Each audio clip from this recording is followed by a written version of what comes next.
जन्नत में मैं जाऊंगा।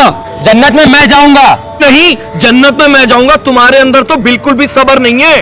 नहीं नहीं, जन्नत में मैं जाऊंगा। तुम तो नमाज भी नहीं पढ़ते हो। नहीं नहीं, जन्नत में मैं जाऊंगा। तुम तो लोगों को दीन की दावत भी नहीं देते हो। नहीं नहीं, जन्नत में मैं जाऊंगा। तुम तो लोगों को दीन की दावत देते हो और उस पर खुद अमल नहीं करते हो। नहीं, मैं जाऊंगा, मैं जाऊंगा, मैं जाऊंगा। अरे भाई, आप लोग लड़ क्यों रहे हैं आपस में? ये कह रहा है जन्नत में ये जाएगा, मैं कह रहा हूँ जन्नत में मैं जाऊंगा। ये नमाज नहीं पढ़ता है, मैं नमाजें पढ़ता हूँ। ये सब्र नहीं करता, मैं सब्र करता हूँ। तुम ही बताओ, जन्नत में कौन जाएगा?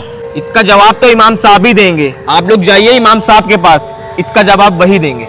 हाँ ठीक है, आओ चलो, हो जाएगा फैसला कौन जाएगा जन्नत में।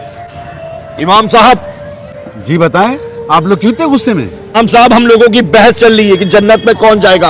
ये नमाज नहीं पढ़ता, मैं नमाज पढ़ता हूँ। ये सब्र नहीं करता, मेरे अंदर सब्र है। आप बताइए जन्नत में कौन जाएगा? मैं दीन की दावत देता हूँ, ये तो दीन की दावत भी नहीं देता।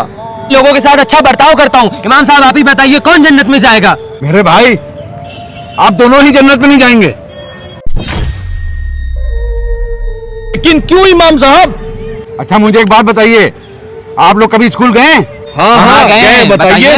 ये बताइए कि स्कूल में सारे सब्जेक्टों में पास होना पड़ता है ना?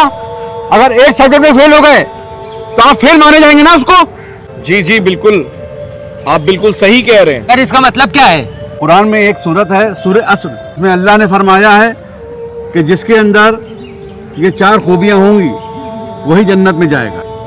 पहले ईमान का होना, और दूसरे अच्छे अमाल होना, तीसरा हक के रास्ते पे चलना, और चौथा सब्र करना। और ये चारों चीजें आप दोनों में नहीं है, इसीलिए मैंने ये आप दोनों से कहा कि आप दोनों जन्नत में नहीं जा सकते। जिस तरह स्कूल जाके सारे सब्जेक्टों में पास होना जरूरी है, उसी तरह जन्नत में जाने के लिए इन अमालों को भी करना बहुत जरूरी है। इसके बगैर कोई जन्नत में नहीं जा सकता। शायद आप दोनों को ये बात समझ में आ गई होगी।